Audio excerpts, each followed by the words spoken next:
Hi folks, Pete here from Ashton's Cars. Today I'm showing you around this 2007 57 plate Daihatsu Terios. So the Terios is a small 4x4, but it's got 5 doors, and this is the desirable automatic version. It's got, I think it's a 1.5 litre engine in these, little 4-cylinder twin cam 16 valve engine. It pops along really well for a small car, and of course it's Japanese, so it's very reliable. This car's come in to us over the last week or so. I've just had it put through the workshop, but very, very clean and tidy condition from its previous owners. Little things on this car tell me that it's been looked after by someone, and one of which is that it's got some nearly new Dunlop tyres on it, which wouldn't have been cheap, and that's a matching set all round. Might sound stupid, but when you're looking at a car, if you look at the tyres, if you can see that it's got a branded tyre like a Dunlop, it means the previous owners spent money on the car. They've invested in it. And chances are, if they've done the tyres on it, they've also serviced it properly. They've also made sure that if things needed changing, they were done on time. Little things like that can mean a massive difference when you're buying a used car, especially one that's 14 years old like this is. So seeing that really sort of gives me a lot of confidence in a vehicle. Now, these are quite rare, especially the automatics, so it's quite a desirable car. It's one of the smaller 4x4s you can buy. It's quite a narrow car, so it's ideal for lanes. In fact, where I am here in South Wales, we've got some pretty narrow lanes all around us, so it's actually quite handy to have a 4x4 that can deal with them in the winter, but something that's not huge. When you're driving a Discovery or a Range Rover through some of these lanes, it's quite awkward to pass people. The Terios is great because it's got compact dimensions and you can, get in quite close to the hedges in it without too much fuss. So that's one of the reasons I really like these cars. 4-wheel drive selectable on them as well. So they're good on fuel. You can just drive them around like a normal Super Mini most of the time. And of course, having an automatic gearbox on it really does make it quite a versatile car and an easy car to drive. It's got reasonable ground clearance. I mean, it's no Land Rover Defender, but it's more than capable to handle a British winter. And obviously these tyres that it's got on it, they're all Weber tyres, and they're a pretty good make Dunlop, so that gives it in really good sort of standing to be able to do what you need it to in the winter as well. I mean, there's no point having a 4x4 but having rubbish tyres on it, because what's the use? You're still going to slip and slide everywhere. So I quite like this car, as you can tell. I think it's very pleasing to the eye on the outside. If I'm being very fussy, there's a little bit of a touch-in being done on this sill here. That's only just where someone's been brushing it, getting in and out, and it's worn the paint away, and they've touched it back in with a little touch-in stick. And I did notice they've done the same. Yeah, there's a little mark on the bonnet there. They've touched it in, look. You might think I'm being a bit fussy, but that's literally all that I can fault this car on. When you think of the age of it, that's phenomenal. So good condition, nice car, and I've just been driving it around and I've really enjoyed it. The aircon's ice cold in it. It's a boiling hot day, so I've been quite grateful of that. You ignore the beeping because I've left the keys in the ignition, but what you can see from here is it's got quite a decent interior. It's narrower than a lot of 4x4s, but there's still plenty of room in there. I'm quite a big lad and I still fit in here quite comfortably. And in the back, I've got a surprising amount of room. It is a 5-seater, but I mean, I guess really it's 4 adults or 5 if you've got sort of 3 kids in the back that are going to be comfortable in here, but still plenty of room, isn't there?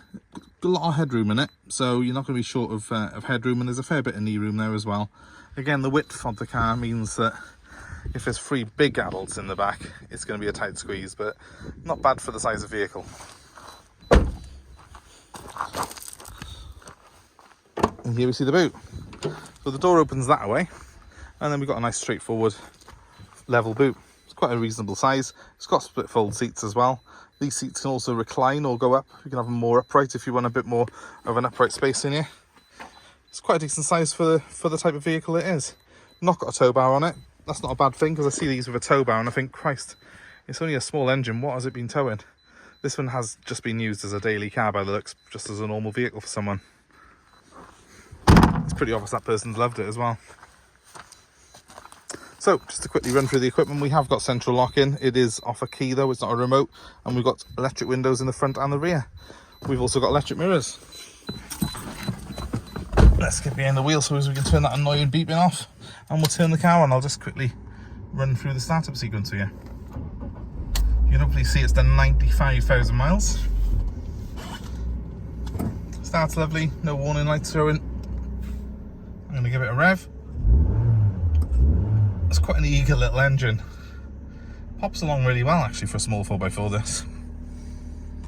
In the middle we've got the heating controls, which are dead straightforward, hot and cold, fan, and we've got the recirculate on that one. That one does the direction. As you can see, I've got the aircon on, which is blowing lovely and cold in here, so that's really a welcome thing.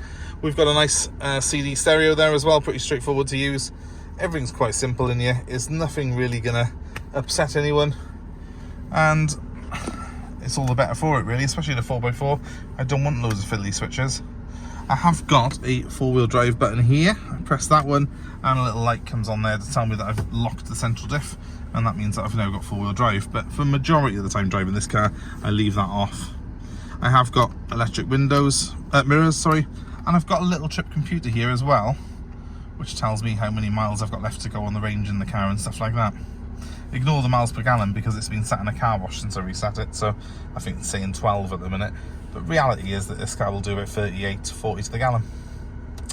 I've even got a screen wash for the, I think, yeah, it heats the wipers up, that does. There's a little switch down there, you can't really see it. It basically heats up the bottom of the screen, and it means that you have sort of effectively heated wipers. Not a heated screen though. It's quite well equipped though, isn't it? Little glasses holder here. Are there any free sunglasses for me? No, not today. Overall, it's quite a pleasant place to be. It's quite an easy car to drive. I like these, and you've got a good view of the road. So if you're looking for something small, compact, able to go through lanes like the ones I've got in front of me, these are absolutely one of the best buys you can have. I'll just knock it off again and we'll go back outside. I mean, normally on a car of this age, I spend most of the video running through the various marks and scuffs on it. Because these have got quite tall sidewalls on the tyres, there aren't really any marks on the alloy wheels at all. You'd have to hit a curb at 50 probably to mark those wheels. There's not really any marks to the body as well, other than those little touch-ins that I've shown you. A couple of very, very light scratches by there, but I think if I give it a good polish, they're going to come out. So it's a really good example. Nice condition, tyres are good, everything you could want really from a car of this type. So give us a call if it's of interest to you. 07932 873 646 is the number. I've always found that these sell very quickly, so be fast if you're watching this online now.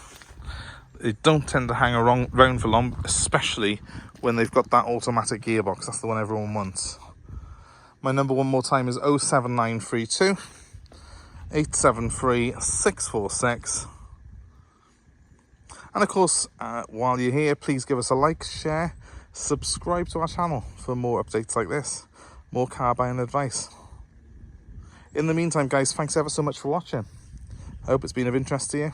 Please feel free to comment below and let us know if you've had any experience of these yourselves. And take care wherever you are. We'll see you soon. Thanks.